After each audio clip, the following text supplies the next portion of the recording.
look at exponential functions. Now, the first question is, what is an exponential function? Well, an exponential function is anything in the form y equals a to the power of x, where a is just a number. Okay, now we say a is going to be a positive number. Sometimes we deal with negative numbers, but we say a is positive and the negative kind of hangs around out the front. We'll have a look at that a little bit later on. But we've got y equals a to the power of x. So that might be where we've got y equals 2 to the power of x, for example. Okay, the reason we call this an exponential function is because what we don't know is in the exponent, the power. Okay, we've got a variable power.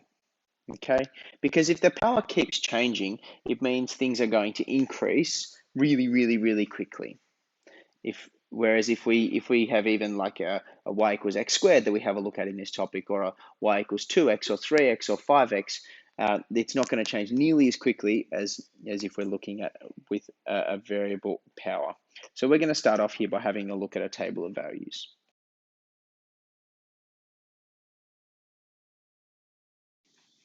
So if we have a look here, I've been selective. I've just gone whole numbers between -3 and +4. There's an interesting pattern here, and you'll see it as we go through. So have your calculator handy and start typing some of these in. So 2 to the power of 1, I hope you see, is just 2. Okay, anything to the power of 1 is actually just itself. So that's a really nice, easy place to start. And 2 to the power of 2 is 2 squared, 2 times 2, which is 4.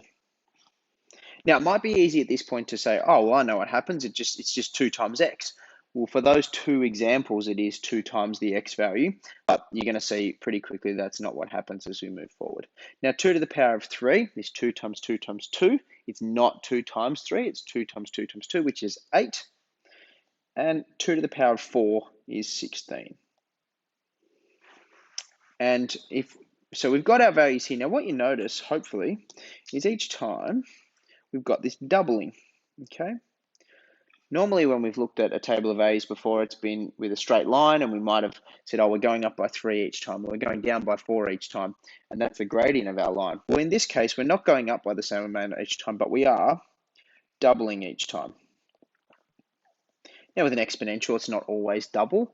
How much we go up by, or what amount we go up by, depends on what that base is. But here we are doubling because we've got 2 to the power of x. Now, what's going to start to happen here? If we put 2 to the power of 0 in our calculator, we get not 0, but 1. That's not 2 times 0. Anything to the power of 0 is 1. So that's something interesting to note. Now, if we start moving into these negative values here, what we will find is that we're not going to have negative values for y. We're not going to have negatives in our table here.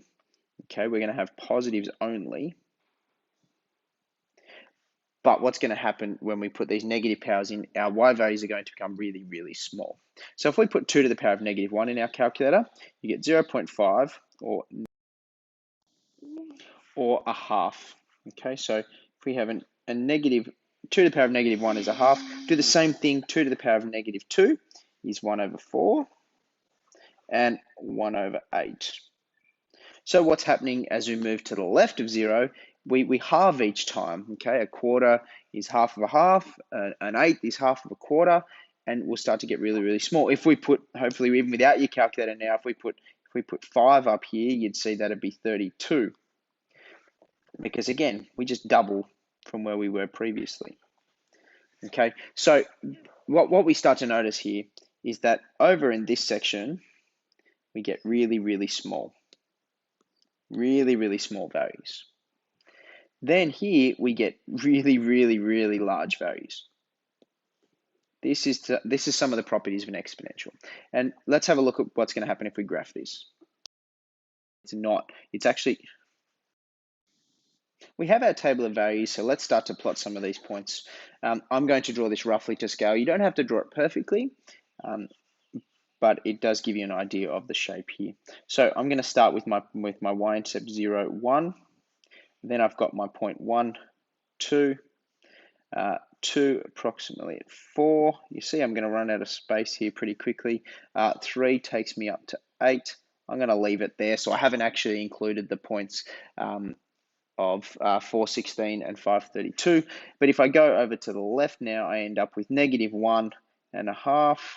I end up with -2.25, -3. Okay, so we've got this really interesting shape here.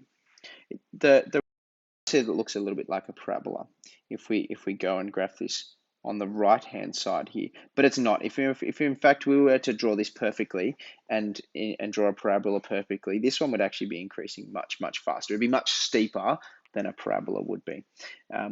But if we have a look at the right hand side over here in this section, we can see that our curve is going up really quickly by the time we get up to these values around here.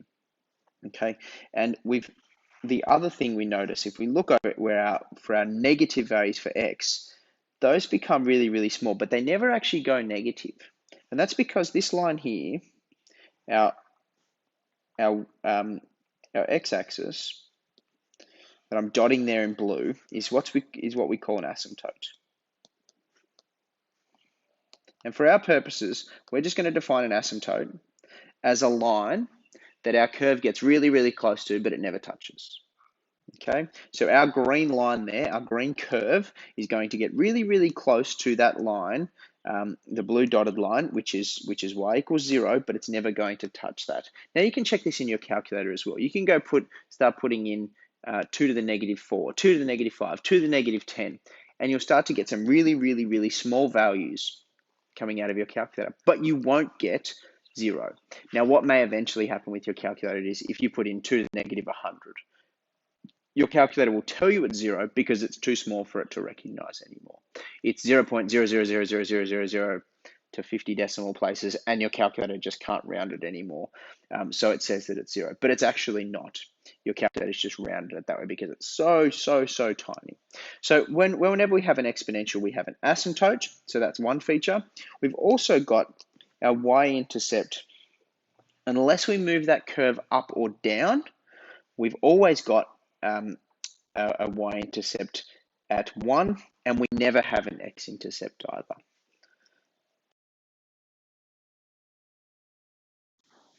So here's those couple of features I was talking about. We've got a y-intercept at 1, we have no x-intercept, and the x-axis is an asymptote, where the curve gets extremely close but never touches. Now, these things are not always true if we go and move our curve around somewhere. If we put a negative out the front of it, these things are no longer true, or not all of them.